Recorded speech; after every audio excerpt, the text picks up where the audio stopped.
नमस्कार मंडळी, आपले घर आपले किचनच्या आणखीन एका व्हिडिओमध्ये खूप खूप मनापासून स्वागत आहे. चला तर 2 दिवसांनी हरतालिका व्रत आलेलं आहे. गणपती स्थापनेच्या आदल्या दिवशी हे व्रत असतं. तर कशाप्रकारे आपण हरतालिकेची पूजा मांडायची हे मी आजच्या व्हिडिओमध्ये दाखवणार आहे.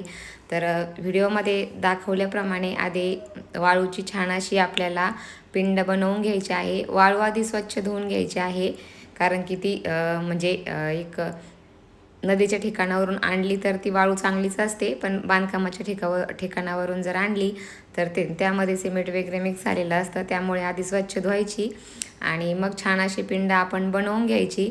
पिंड बनवल्यानंतर 2 सखीही आपण बनवून घ्यायच्या आहेत, ज्या की पार्वतीच्या सखी असतात.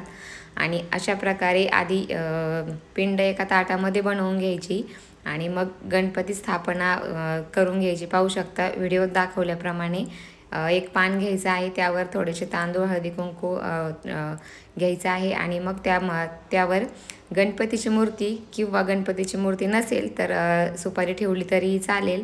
तर अशा प्रकारे छान अशी पूजा मांडून घ्यायची आहे. फुलांनी छान सजावट करून घ्यायची आहे. तर पाहू शकता. आणि बाजारामध्ये अशा प्रकारच्या पार्वती आणि पार्वतीची सखी अशा मूर्त्या मिळतात. तर त्या मूर्त्याही तुम्ही आणल्या आणि त्याची पूजा केली तरीही चालेल, पण वाळूची पिंड ही बनवावीच लागते.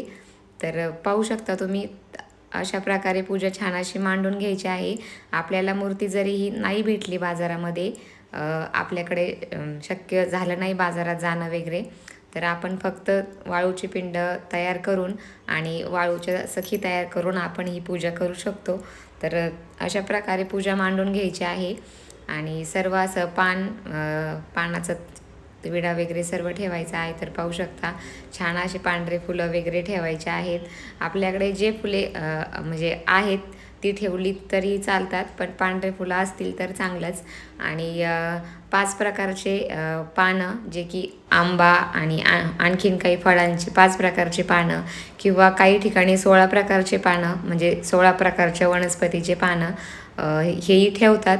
तर आपल्याकडे जेवढं शक्य असेल तसं ठेवावं आणि छान अशी आणि कथा पण वाचावी. तर व्हिडिओ नक्की आवडला असल्यास लाईक, शेअर करा, चॅनलला सबस्क्राईब करा. श्री स्वामी समर्थ.